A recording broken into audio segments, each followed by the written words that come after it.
The chemistry between Ralph and Vanellope is just as charming and delightful as it was in the first film. The way they bounce off of each other and clearly enjoy spending time in each other's company is just so heartwarming to see.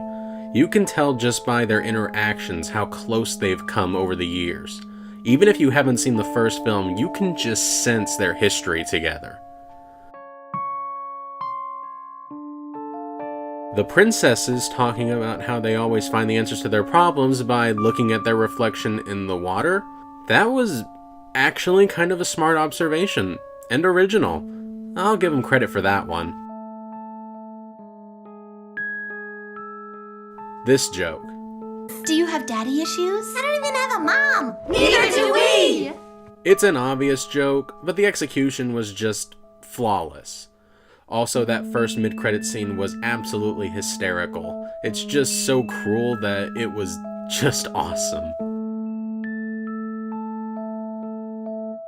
I actually thought the climax was very well done. Once we actually get to the Ralph viruses trying to completely decimate the internet, there's actually a few legitimately creepy and unsettling moments. Also, once they all merge into a singular King Kong-esque monster, the animation on the monster is quite stunning and really something to behold. It's clear the animators put a lot of attention to detail in making it look and feel as real as possible. And while the solution for how they solved the problem was obvious, it was a nice way for it to tie into the message of the film. I actually do think the ending of the film was pretty good. It would have been so easy to take the coward's way out and have Vanellope realize that Sugar Rush was the game she wanted all along, but no, this film actually does uproot the status quo while still being a satisfactory ending for all involved. Plus, it actually reinforces the message that sometimes best friends are gonna find their life paths diverge, and how that's okay. So I'll give the movie props for that. And plus, it's better that a film has a good ending and a lackluster middle than a good middle and a bad ending, so I guess there's that. So, the one thing I really did not like about this film was a character decision that Ralph makes near the end. So, after hearing that Vanellope wants to stay in Slaughter Race, he decides to release a virus in order to slow the game down so that she'll think that it sucks, and she'll want to go back to Sugar Rush. I would like to reiterate, he wants to release a wildly unpredictable virus in a game involving very dangerous race car driving, when he knows that if Vanellope dies in there, she will not respond. Look, I know he's not supposed to be thinking straight, but come on. This isn't like some kind of little thing that he just didn't think through. This is the actions of someone who is acting maliciously, and in my opinion, it really paints the character in a bad light. And while it doesn't destroy his character, it teeters right on the edge for me. The most annoying thing about it is that this is something that could have been fixed with just a little bit of rewriting. You could even have him almost do it until he realizes it would be a mistake, but the virus gets released anyway by accident. This entire out-of-character moment just seems like a forced way to bring about the obligatory third act split up between the leads. And speaking of forced,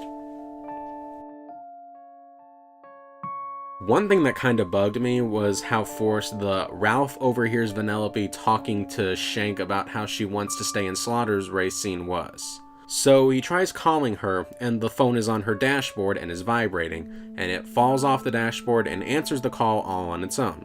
That's not the worst part. Then the call, for some reason, is on mute, so that they can't hear Ralph calling out. And again, that's still not the worst part, but for some reason, he can still hear them talking even though he's on mute. Wouldn't that defeat the whole purpose of a mute button on a device like that, so that the other person can't hear what you're saying and vice versa? That entire scene just feels so contrived and forced in order to force the climax. Someone was willing to pay $40,000 of real money to pay for a virtual car? Why? Especially when it was established that it took two teenagers only 31 hours of gameplay to make it to that point. Somebody would have already gotten the car by this point, especially if there was apparently somebody on the internet willing to pay 40 grand for the thing. Unless the game was relatively new or something like that. And what's so special about this car that would make it worth $40,000? The movie never explains this. This might be just a nitpick, but it really bugged me for some reason. This is the most G-rated comment section I've ever seen in my life.